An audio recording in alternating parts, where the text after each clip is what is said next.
कक्षा 12 के सभी स्टूडेंट्स का नरेश शर्मा की फिजिक्स क्लास में मोस्ट वेलकम है। आपको आज मैं इस वीडियो के अंदर एक नए टॉपिक की ओर लेके जा रहा हूं और टॉपिक है इलेक्ट्रोमैग्नेटिक इंडक्शन, विद्युत चुंबकीय प्रेरण। इलेक्ट्रोमैग्नेटिक इंडक्शन का हिंदी मीनिंग होता है विद्युत चुंबकीय प्रेरण। आपको मैंने लास्ट वीडियो में मैग्नेटिक फ्लक्स के बारे में बताया था कि what do you mean magnetic flux. तो मैग्नेटिक फ्लक्स को इसमें अप्लाई होगा मैग्नेटिक फ्लक्स। तो देखिए what is the definition of electromagnetic induction. English में देखें, whenever magnetic flux linked with a circuit or a close coil, whenever magnetic flux linked with a circuit or a closed coil changes, then induce EMF set up in the circuit. This process is called, or this phenomenon is called electromagnetic induction. दोबारा समझें, whenever magnetic flux linked with a circuit or closed coil changes, then induced EMF is produced in it. This phenomena or process is called electromagnetic induction. This phenomena given by Faraday, Michael Faraday. विद्युत चुंबकीय प्रेरण का जो starting है जो दिया गया है ड्यू टू माइकल फैराडे। तो इसका हिंदी में नहीं समझ लें कि कोई भी आपका सर्किट है, कोई भी आपकी कॉइल है, क्लोज कॉइल है, उसके अंदर आपने करंट फ्लो किया है या करंट को स्टॉप कर दिया है या करंट को वेरिएट किया है। देयर आर थ्री केसेस, या तो करंट फ्लो कर रहे हैं हम सर्किट के अंदर या कॉइल के अंदर, या करंट को वेरिएट कर रहे हैं, बदल रहे हैं। तो उस सर्किट के अंदर एक ईएमएफ प्रोड्यूस होता है, इलेक्ट्रोमैग्नेटिक फोर्स प्रोड्यूस होता है, जिसको हम इंड्यूस ईएमएफ कहते हैं, इसको हम प्रेरित विद्युत वाहक बल कहते हैं। और इसके थ्रू जो करंट प्रोड्यूस होती है उसको हम इंड्यूस करंट बोलते हैं। और this phenomena is called electromagnetic induction. दोबारा से समझें कि कोई भी सर्किट है, कोई भी कॉइल है हमारे पास, सर्किट के अंदर हम करंट फ्लो कर रहे हैं या जो फ्लोइंग करंट है उसको वेरिएट कर रहे हैं, उसकी वैल्यू में चेंज कर रहे हैं या उसको एक साथ से स्टॉप कर रहे हैं करंट को, तो उस सर्किट के अंदर एक ईएमएफ इलेक्ट्रोमैग्नेटिक फोर्स प्रोड्यूस होता है, जिसको हम जो ईएमएफ है उसको हिंदी में विद्युत वाहक बल बोलते हैं। और इस विद्युत वाहक बल को प्रेरित विद्युत वाहक बोलते हैं, इंड्यूस ईएमएफ कहते हैं। ठीक है, इंड्यूस ईएमएफ के थ्रू जो करंट फ्लो होती है, new current in the circuit, which different from the main current, main current से अलग होती है ये करंट, तो इसको कहते हैं हम आपका क्या कहते हैं, इलेक्ट्रोमैग्नेटिक करंट। ठीक है, उसको हम इंड्यूस करंट बोलते हैं, प्रेरित धारा बोलते हैं। ठीक है, अब ये देख रहे हैं आप कि दोबारा से क्लियर कर लें एक बार कि कोई भी सर्किट है उससे करंट फ्लो करते हैं सर्किट के अंदर, या करंट को वेरिएट करते हैं या करंट को स्टॉप कर देते हैं, तो उस सर्किट के अंदर एक ईएमएफ प्रोड्यूस होता है। This EMF is called induce EMF. Due to this induce EMF which current is flowing in the circuit is called induced current. So this phenomenon is called electromagnetic induction. In the favor of electromagnetic induction, Michael Faraday gives two laws. Michael Faraday ने विद्युत चुंबकीय प्रेरण के संबंध में नियम दिए हैं, जिनको हम यहां पर डिफाइन करेंगे नेक्स्ट टॉपिक के अंदर।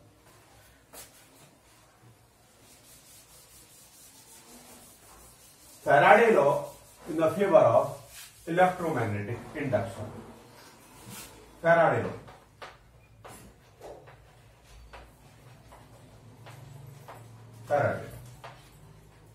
फैराडे के नियम कहते हैं, ऐसे के लिखते हैं फैराडे के नियम। In the favour of electromagnetic induction, Faraday के विद्युत चुंबकीय प्रेरण संबंधी नियम, फैराडे के नियम का मतलब इन द फेवर ऑफ विद्युत चुंबकीय प्रेरण, इन द फेवर ऑफ विद्युत चुंबकीय प्रेरण, electromagnetic induction, Faraday law in the favor of electromagnetic induction. There are two laws. First law, प्रथम नियम, that is न्यूमैन लॉ, इसको न्यूमैन लॉ भी कहते हैं. First law, that is first law of Faraday. First law of Faraday क्या कहता है, कोई भी सर्किट है उससे बाउंडेड इलेक्ट्रिक फ्लक्स में, सॉरी मैग्नेटिक फ्लक्स में जब भी चेंज होगा, कोई भी सर्किट है, क्लोज कॉइल है, उससे बाउंडेड मैग्नेटिक फ्लक्स में जब चेंज होगा तो उसके अंदर ईएमएफ प्रोड्यूस होगा, जिसको हम इंड्यूस ईएमएफ कहते हैं. और ये इंड्यूस ईएमएफ उसी कंडीशन तब तक ही प्रोड्यूस होगा तब तक कि मैग्नेटिक फ्लक्स में चेंज हो रहा है. अगर मैग्नेटिक फ्लक्स में चेंज नहीं हो रहा है, there are no produce induce EMF in the circuit or coil. ठीक है, तो कह रहे हैं कि when magnetic flux linked with a circuit or coil will be changes, then EMF produce in the circuit, this EMF is called induce EMF. ठीक है, और ये बताया हमने कि इंड्यूस ईएमएफ तभी तक प्रोड्यूस होगा तब तक कि आप उसके अंदर मैग्नेटिक फ्लक्स में चेंज हो रहा है. तो इसको लिखेंगे इस नियम के अनुसार, अकॉर्डिंग टू दिस लॉ, इस नियम के अनुसार, अकॉर्डिंग टू दिस लॉ के अनुसार फ्लक्स, चुंबकीय फ्लक्स, चुंबकीय फ्लक्स परिवर्तन, चेंज इन मैग्नेटिक फ्लक्स, चुंबकीय फ्लक्स परिवर्तन के कारण परिपथ में, इन सर्किट और क्लोज सर्किट, परिपथ में प्रेरित विद्युत वाहक बल, प्रेरित विद्युत वाहक बल, इंड्यूस्ड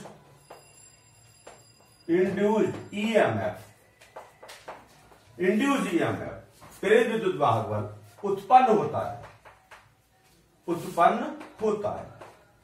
ठीक है, ये जो प्रेरित विद्युत वाहक बल है ये उसी कंडीशन तक प्रोड्यूस होगा जब तक कि आप सर्किट से बाउंडेड मैग्नेटिक फ्लक्स में या कॉइल से बाउंडेड मैग्नेटिक फ्लक्स में चेंज कर रहे हैं. यह विद्युत वाहक बल, दिस इंड्यूस्ड ईएमएफ, विद्युत वाहक बल, दिस इंड्यूस्ड ईएमएफ, यह विद्युत वाहक बल तब तक उत्पन्न होता है जब तक चुंबकीय फ्लक्स में परिवर्तन हो रहा है, चुंबकीय फ्लक्स में परिवर्तन हो रहा है. If no change in magnetic field, no change in magnetic flux bounded by the circuit, there is no induced EMF produced in it. That is the first law of electromagnetic induction. Due to change in magnetic flux and induced EMF produced in the circuit. This induced EMF produced in the circuit till now whenever the change in the magnetic flux. Second law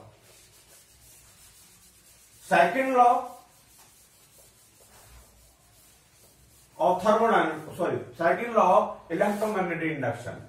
Second law, Faraday का द्वितीय नियम है ये, second law of Faraday.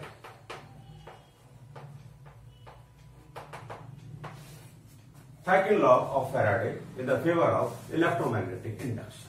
क्या कहता है, देखिए कि जो हम कह रहे हैं कि जो rate of change of electric flux bounded with circuit is equal to the numerical value of induce EMF. The negative rate of change of magnetic flux, the rate of change of magnetic flux, the rate of change of magnetic flux is equal to the numerical value of induced EMF in the circuit। मतलब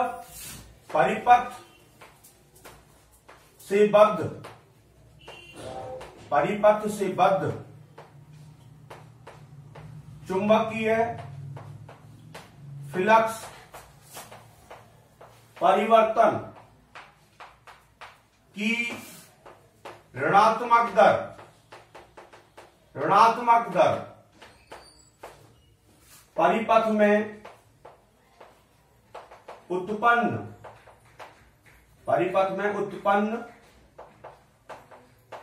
प्रेरित विद्युत वाहक बल induce EMF, प्रेरित विद्युत वाहक बल EMF के मैग्नीट्यूड आंकिक मान के बराबर होती है।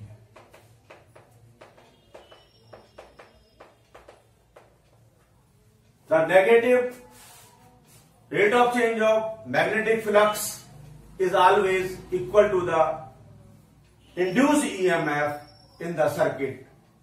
This is the second law of electromagnetic induction. Let the change in magnetic flux in delta t time interval is del phi. Let the change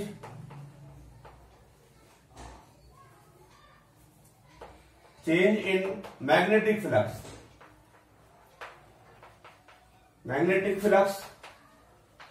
linked with circuit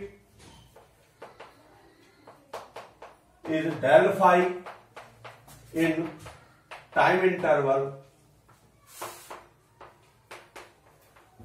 del t. Then the magnitude, let the magnitude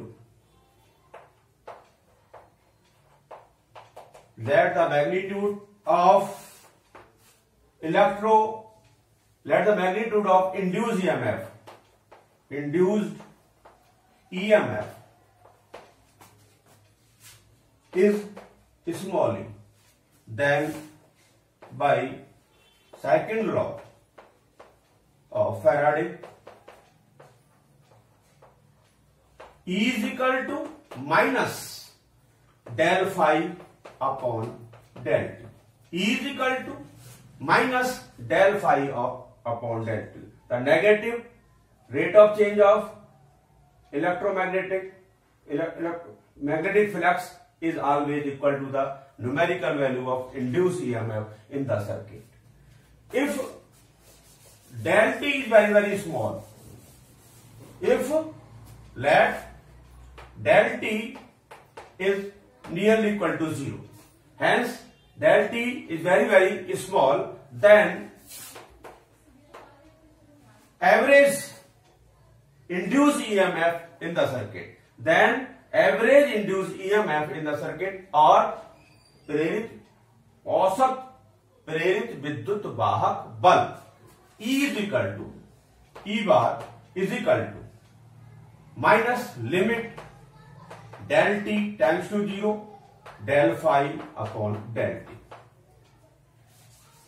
और E is equal to average lecture numerical value की चलते E is equal to minus d phi upon dt.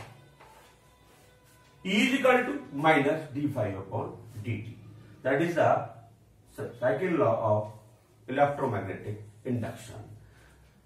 If we take a coil at place of circuit, अगर हम एक परिपथ के place पर, circuit के प्लेस पर एक कॉइल लेते हैं और उस कॉइल के अंदर हम नंबर ऑफ टर्न जो है वो कैपिटल N है। देयरफॉर यदि परिपथ के स्थान पर, एट प्लेस ऑफ सर्किट के स्थान पर एक कॉइल लेते हैं जिसमें कैपिटल N टर्न है, the number of turn in the coil is capital N, then induced EMF in the coil, therefore E is equal to minus N d phi upon dt, N d phi upon dt. Here phi the magnetic flux, but phi is equal to BA. Phi is equal to BA, therefore E is equal to minus N A dB upon dt.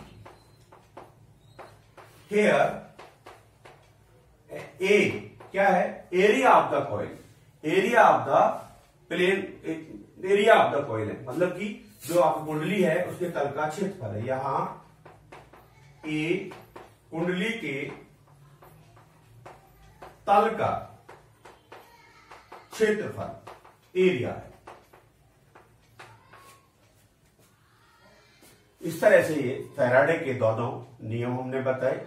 अब देखिए थोड़ा सा कभी कभी Lenz law को ही Faraday का second law मान लिया जाता है, तो वो भी बात कहीं तक सही है, कोई प्रॉब्लम नहीं है। तो मैं यहां को एक लेंज लॉ और आपको बताता हूं। Lenz law in the favour of electromagnetic induction, Lenz law, Lenz law, Lenz law in the favour of electromagnetic induction, मतलब विद्युत चुंबकीय प्रेरण के संबंध में लेंज कार्य। देखिए कोई भी सर्किट होता है, कोई भी कॉइल होती है, उससे बाउंडेड मैग्नेटिक फ्लक्स में चेंज होता है तो उसके अंदर इंड्यूस ईएमएफ प्रोड्यूस होता है। तो इंड्यूस ईएमएफ जो प्रोड्यूस हो रहा है उसके थ्रू इंड्यूस करंट भी प्रोड्यूस हो रही है। तो हम इंड्यूस ईएमएफ, जो इंड्यूस ईएमएफ है और इंड्यूस करंट है, वो सदैव उस कॉज का अपोज करती है जिससे वो स्वयं पैदा होती है।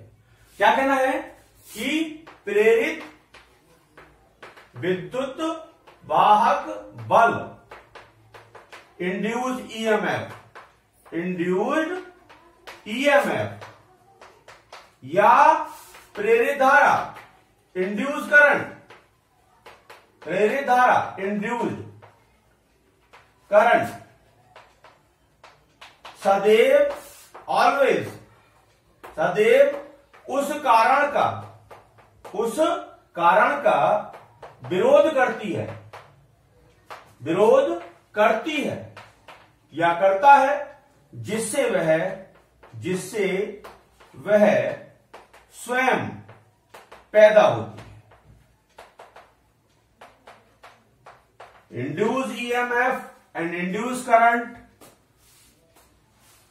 oppose the reason, induced EMF or induced EMF oppose the cause of its projection, जिससे वो पैदा हो रही है उसी का वो अपोज कर रही है, उसको कहते हैं, ये लेंज का लॉ है। मतलब कि इंड्यूस ईएमएफ जिस को जो प्रोवाइड हो रहा है, जो प्रोवाइड कंडीशन है, उसी के थ्रू जो उसका अपोज भी हो रहा है, तो अब वो सदैव उस कॉज का अपोज करती है जिससे वो पैदा होती है।